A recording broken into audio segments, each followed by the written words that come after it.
Buenas tardes, Dios les bendiga. Bienvenidos a Momentos de Victoria con su servidora, la pastora Olga María González. Vamos a orar en esta tarde porque el Señor nos va a hablar, el Señor nos va a ministrar y es por eso que estamos juntos, para que el Señor hable a nuestro espíritu y a nuestro corazón. Padre, en el nombre de Jesús, mis hermanos amados y yo, Señor, queremos presentarnos ante tu trono de la gracia, reconociendo, Señor, que tú nos has adoptado como tus hijos y podemos decirte Padre. Y ese es un privilegio que solo tus hijos tenemos, de decirte Padre. Gracias, Señor, por la bendición de poder estudiar la palabra juntos. Yo te pido, bendito Rey, que tú abras el entendimiento de mis hermanos y abras, Señor, mi corazón y que de mi boca salga tu palabra. En el nombre de Jesús. Amén. Amén. Ayer nos hacíamos una pregunta. ¿Por qué hay el mal? ¿Por qué? ¿De dónde proviene el mal? Si Dios existe, ¿por qué hay el mal? Y el Señor nos dio una hermosa explicación. Tenemos que entender que tenemos que distinguir. Es difícil distinguir entre el trigo y la cizaña porque se parecen mucho, como les decía antier. Solamente cuando ya está bien cargado de fruto, el trigo se inclina y la cizaña queda paradita, orgullosa. Pero también nos parecemos mucho. Entonces tenemos que tener cuidado.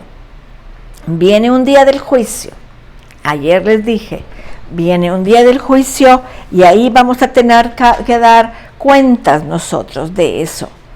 Ese juicio no será ejecutado por el hombre, sino por Cristo, dijimos ayer.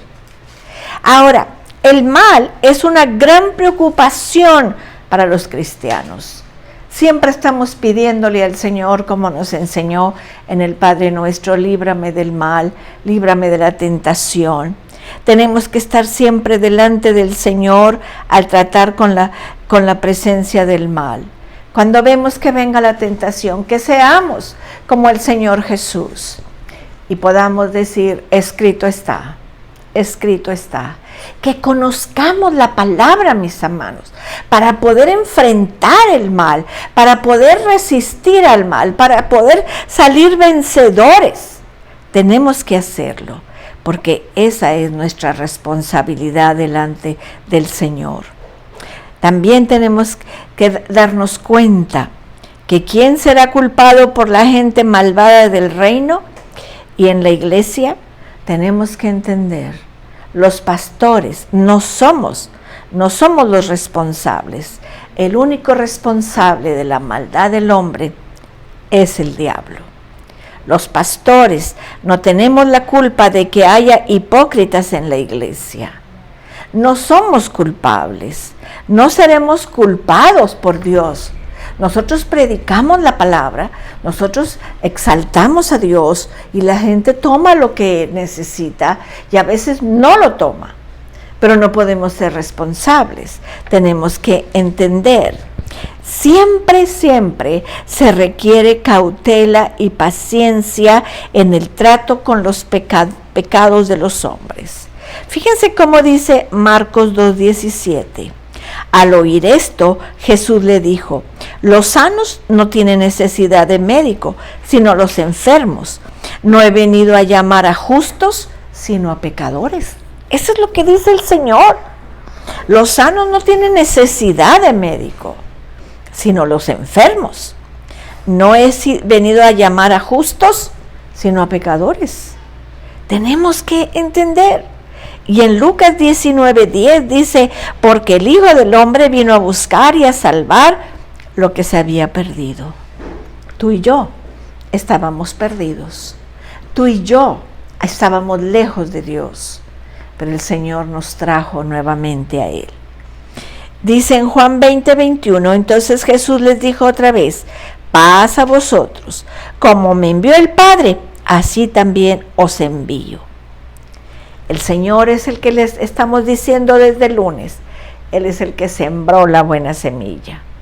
Tú y yo tenemos que ser buena semilla. Y así como dice, como me envió el Padre, así también os envío.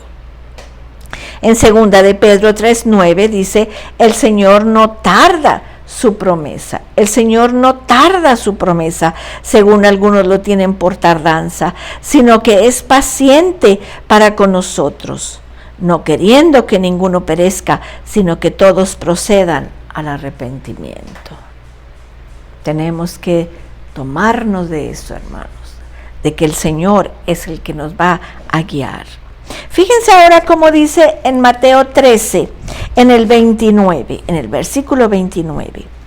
Él les dijo, no sea que al arrancar la cizaña, arranquéis también con ella el trigo. Dejad crecer juntamente lo uno y lo otro hasta la siega, y al tiempo de la siega yo diré a los segadores, recoger primero la cizaña y atarla en manojos para quemarla, pero recoger el trigo en mi granero. Tenemos que entender que no debemos de juzgar a otros. Hay 3 motivos muy prácticos por qué nadie debe de juzgar a otros. Pero somos tan rápidos, somos tan prontos para criticar, para juzgar, para estar diciendo, cuando yo juzgo a otra persona estoy diciendo soy mejor que ella, yo estoy mejor, ella es así, yo no, ella es así y yo no. La primera razón por la que no debemos de juzgar es porque toda persona será juzgada por la totalidad de su vida. Dios no te va a juzgar porque ayer dijiste una mentira. Te va a juzgar por toda la vida que llevas. Puede ser que toda la vida has dicho la verdad, pero ayer dijiste una mentira. ¿Tú crees que el Señor dice, aquí está, te voy a poner una tacha porque estás mal? No, mis amados, no seremos juzgados por hechos aislados que hicimos o por un periodo particular de que te apartaste de Dios, de que te alejaste de Dios. Nadie puede ver toda la vida de otra persona.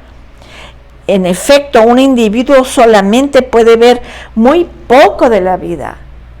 Hermanos, a veces no sabemos ni toda la vida de nuestros hijos, de nuestra familia, de nuestra esposa.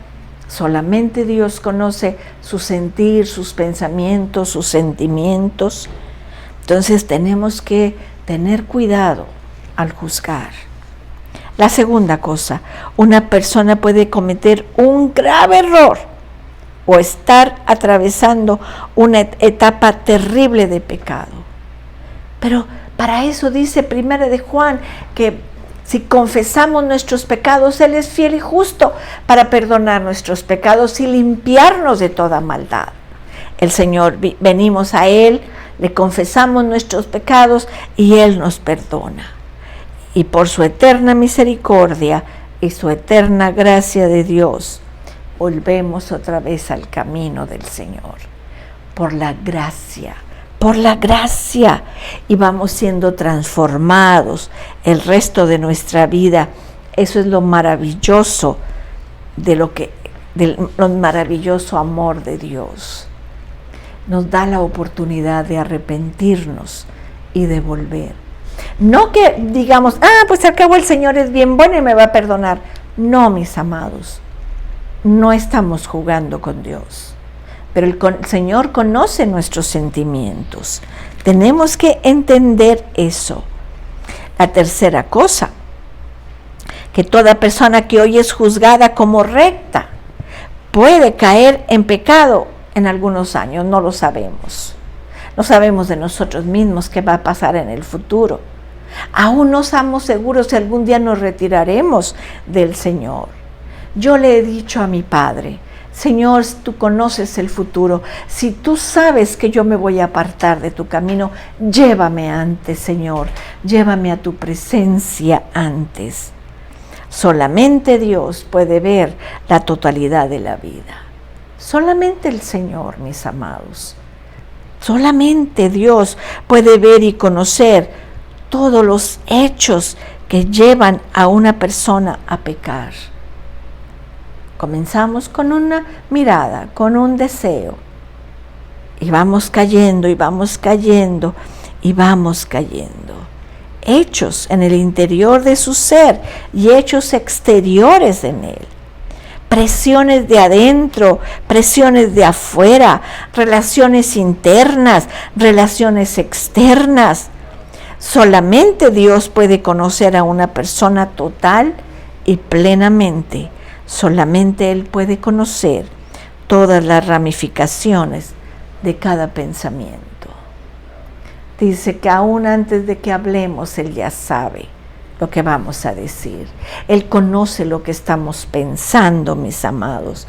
Él conoce tu vida desde que estabas en el vientre. Es más, desde que estabas en el pensamiento de Dios, en el vientre de tu madre, cuando eras un bebé, cuando eras un niño, cuando fuiste adolescente, joven, adulto, o ya que estamos en la vejez. Solamente Dios conoce todo. Conoce cómo está nuestra vida. En Mateo 7:1 dice: no juzguéis para que no seáis juzgados. En Romanos 2:1 dice: por lo cual eres inexcusable, oh hombre, quien quieras que sea tú que juzgas, pues en lo que juzgas a otro, te condenas a ti mismo, porque tú que juzgas, haces lo mismo. No nos corresponde a nosotros juzgar, mis amados. No nos corresponde a nosotros. En Romanos 14:4 dice: ¿tú quién eres que juzgas al criado ajeno? Para su propio Señor está en pie o cae, pero estará firme, porque poderoso es el Señor para hacerle estar firme. En Romanos 14:13 dice: así que ya no juzguemos más unos a los otros, sino más bien decidid no poner tropiezo a ocasión de caer al hermano. En 1 Corintios 4:5 dice: porque no nos predicamos a nosotros mismos, sino a Jesucristo como Señor, y a nosotros como vuestros siervos, por amor de Jesús. Y me gusta mucho cómo termina el versículo 30. Dejad crecer, no juzgues, dejad crecer, dice, juntamente lo uno con lo otro, hasta la siega. Y al tiempo de la siega yo diré a los segadores: recoger primero la cizaña y atarla en manojos para quemarla, pero recoger el trigo en mi granero. La decisión es tuya y es mía. ¿Dónde queremos estar? ¿Atados en manojos o en el granero de Dios? ¿Dónde queremos estar? Vamos a orar. Padre, en el nombre de Jesús, en esta tarde, Señor, nos has hablado tan claro, Señor, acerca de no juzgar. Ya nos habías hablado desde que estamos en Mateo 7, pero seguimos juzgando, Padre. Enséñanos y líbranos de esa tentación. Enséñanos a bendecir a nuestros hermanos. Si vemos que están cayendo, orar por ellos, hablar con ellos, pero no juzgarlos. Enséñanos, Padre, a ser justos delante de ti. En el nombre de Jesús. Gracias, Padre. Gracias, Señor bendito. Señor, en esta tarde queremos orar por el culto que vamos a tener el domingo. Padre, que tu Espíritu se mueva en medio nuestro, que tu palabra sea predicada con unción y que todos salgamos bendecidos, Señor. En el nombre de Jesús. Amén. Amén, amados. Qué bueno es haber estado juntos. Los espero mañana viernes a las 6 de la tarde. Los bendigo en el nombre del Señor. Que Dios los bendiga, que Dios los guarde. Cristo les ama y yo también.